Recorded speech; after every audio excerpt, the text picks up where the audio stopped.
This is Coach Lee, and I'm going to talk to you about the psychology of reattraction. So it's important to understand that the principles of reattraction are different from the principles of attraction, though all of the principles of attraction still apply. When you're reattracting someone, it can be quite a bit different simply because it has already happened before. And when you have already attracted someone, we have to look at what changed.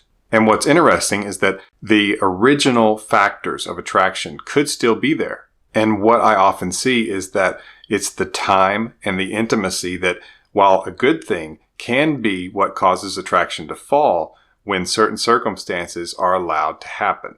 And I'm going to explain. There's a famous quote by Geoffrey Chaucer, and he says, "Familiarity breeds contempt." And what that means is that the more that you're around someone, the more that you experience what it's really like to be with someone, and it happens a lot. It's a daily thing. It happens for years. It happens for months. That idealized image that you had of them originally tends to be shattered, or at least fade significantly. Those little things that they did in the beginning that seemed so cute are now kind of annoying. That's a very common thing that I hear from people, and it's backed up by psychological principles where I've been able to look at some of these studies and PhD research on intimacy and attraction. And so, though this is a matter for another video, one of the keys to maintaining a relationship that can stand the test of time is that the two of you experience new things together and you grow together, and things don't just simply become stale. Now, there's a difference in someone who just gets bored and wants to go off and be with other people or just break up and go see what's out there. That's not what I'm talking about. I'm not talking about walking on eggshells and trying to constantly come up with things to do so that this other person doesn't get bored. And great relationships are often between people who can just be, who can just exist. Maybe you're just laying in bed watching a movie, and that's the highlight of the day. And that's fine because you're together. It doesn't have to be some amazing party or some tropical vacation and always having to do things to keep this other person interested. That sounds like a nightmare in a lot of ways. And so that's not what I'm suggesting. What needs to happen so that a relationship can be its best and has the best chance of being long-term is that the people in the relationship, the two people, understand that the circumstances of life, the details, the situations, that those things are not the relationship, that this is about the other person, and that they both will become devoted to the relationship and to each other and to nourishing what they have. And when it hasn't been nourished, that doesn't mean that you throw the baby out with the bathwater. That doesn't mean that you leave the relationship. That means that you turn back toward nourishing it with things that I've already mentioned and that I mentioned in other videos.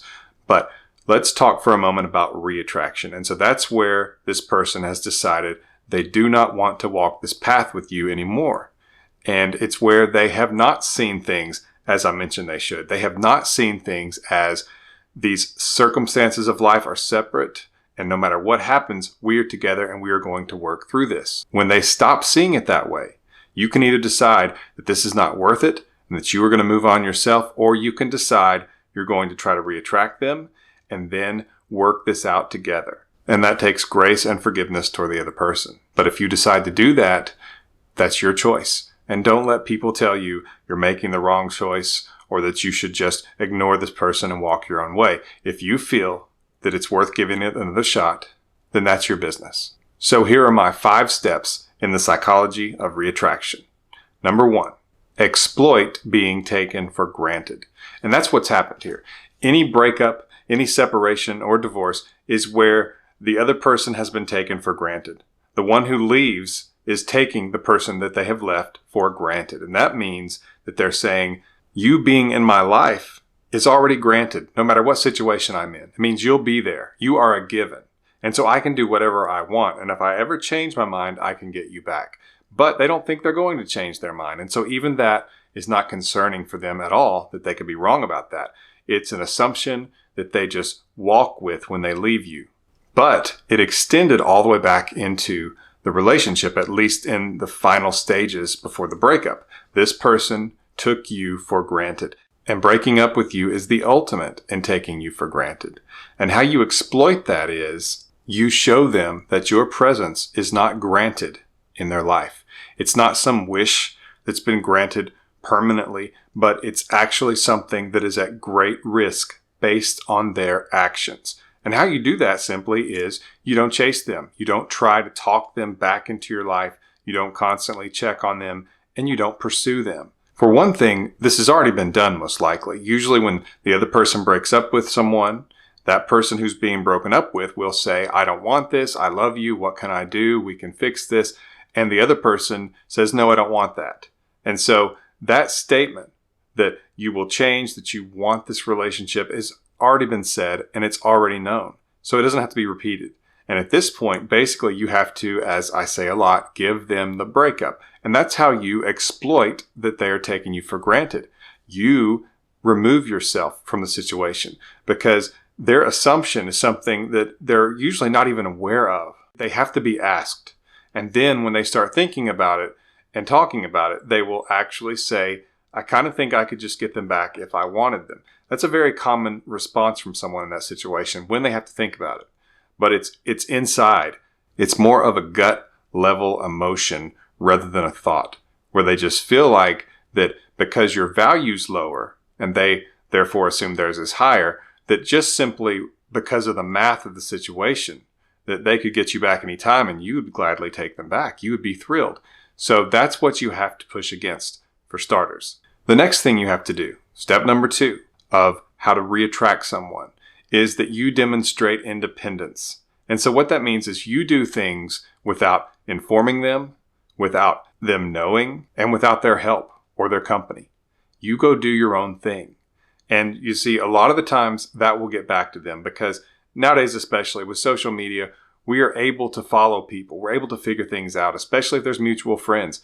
Your ex or the person who is wanting to leave you will usually ask people about you. Even if they're not interested yet in getting back together with you, they will ask someone what's going on with you, and they find things out. And if they see independent actions where you are living your life and you're doing your own thing, it's pushing against some of that taking for granted that they did. But it's also something that is going to give them the biggest reality check on the breakup. Because before, the two of you were intimate. Hopefully you weren't codependent, but you were choosing to depend on each other, which is called interdependence.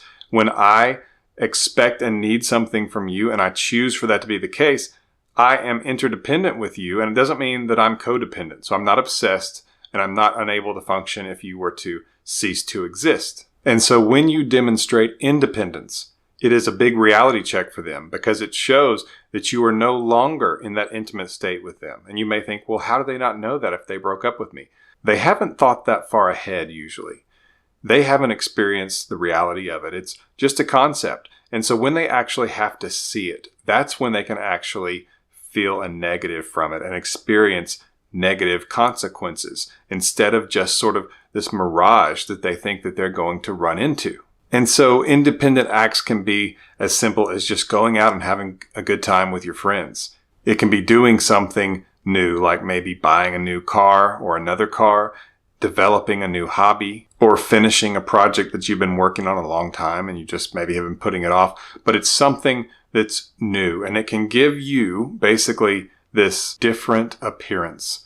And I'm not just speaking physically, I'm talking emotionally. You all of a sudden seem different than the person that they took for granted, the person who they were around so much that the familiar part of that bred contempt to where they didn't see you the same way they used to, and that newness had worn off, and now they're seeing something different about you. And see, all these things, this is not what's going to win them back. This is just getting them to reconsider the details, the facts, and the feelings of this situation. It's getting them to take a look at this again. Because you don't want to win somebody back just because you're doing something different or you're demonstrating independence. Those are not good reasons to have someone come back to you because then it's all about performance. And you don't want that in a relationship. Number 3 is that when they start to move towards you a little bit, which is very common, they'll reach out. They'll want to know how you're doing. When they do that, you absorb their momentum. You don't reflect it. And what I mean by that is that when they reach out to you, that you don't say how wonderful it is to hear from them, how much you've missed them, asking if they're feeling differently, things like that. You absorb what they say by casually responding in a similar way to them. If they do say something that's fairly extreme, like that they miss you, that's a good sign. That's good news. But you need to be careful, because if you give it back to them completely, you can actually start sending them back in the stages that I talk about in my video, stages your ex goes through during no contact. You can send them back into some of those earlier stages where they're still relieved and enjoying being away from you because they start taking you for granted again. And so if you show them, hey, nothing's changed, everything is just as it was, and you can get me back if you want me, then you're actually not doing yourself any favors. And so a great thing to do is to simply respond in a similar way to them and then try to pull it back just a small amount. So for example, if they say they miss you, you can say, I miss you too, but I hope you're doing well otherwise. Just basically to where you've made it casual, where you're not saying, I miss you too, let's get together, but you're actually pulling it back slightly. And you're not trying to play head games with them. You are demonstrating maturity because you should be cautious of this person. They left you. They walked away from you. They tossed the relationship aside. You shouldn't be quick to just take them back. You should be open to it. And you can even say something like that. If they say they want to get back together, you can say, I'm open to that, but I want to take it one day at a time. Because they need to know that you're not just easily gotten back. They might be able to get you back, but they need to earn you back. That's important. And so when they reach out to you, you need to be patient as far as getting this all back. You don't want to get it all back with one conversation. You may admit that you're willing to move forward or that you're willing to consider moving forward. That's the extent that you need to do in this situation. Before I go to step 4, take a quick second and subscribe to this channel so you can be notified when I have more videos like this one. Step number 4 in the psychology of re-attraction is that you go back to the beginning. And what I mean by this, it's a little more complicated than it sounds, but basically you don't pick up where you left off with this person. You take a step all the way back to the beginning. And it won't be perfect because you do know this person. You do have experiences, but do your best to think about it as you are going back to date number 1, or let's say number 2, since you already know them. And so that means they don't have all the privileged rights they had with you before. Now, those things are going to come along fairly quickly. Physical intimacy, those kind of things do develop fairly quickly when you're dating someone. And it should take that path again, but it shouldn't all just be back at one time. But if you can look at it as that you are starting over with them and you're trying to build new experiences with them and you're trying to build a new relationship with them because the old one didn't work. And so you want to look into what caused the issues. I also have available on my website what's called a Temperament Assessment. And that's basically where you learn how you interact with people and how other people interact with you based on your temperament. And you can take a look at that at myexbackcoach.com along with my emergency breakup kit. And you can learn how to prevent some of these bad things from bringing a relationship down like it did before. And the emergency breakup kit is also a guide to get your ex back after a breakup. And you can get all that information at myexbackcoach.com. Step number 5 is that you go back to the original attraction factors, because at this point, you've done what you need to do to re-attract this person. They have now taken a seat at the table in front of you, and you can do what you did in the beginning. You can be who you are because it worked before. But along the way, a lot of times we will begin to stop doing those things that we did in the beginning. And it's important to try to keep those in the mix, to try to keep them in the relationship, because that's what attracted this person. And so you want to attract them ongoing as you journey with this person in the relationship and life. So the psychology of reattraction is somewhat different than attraction, but it still has a basis in general psychological principles of attraction. Please subscribe to this channel, and thank you for watching.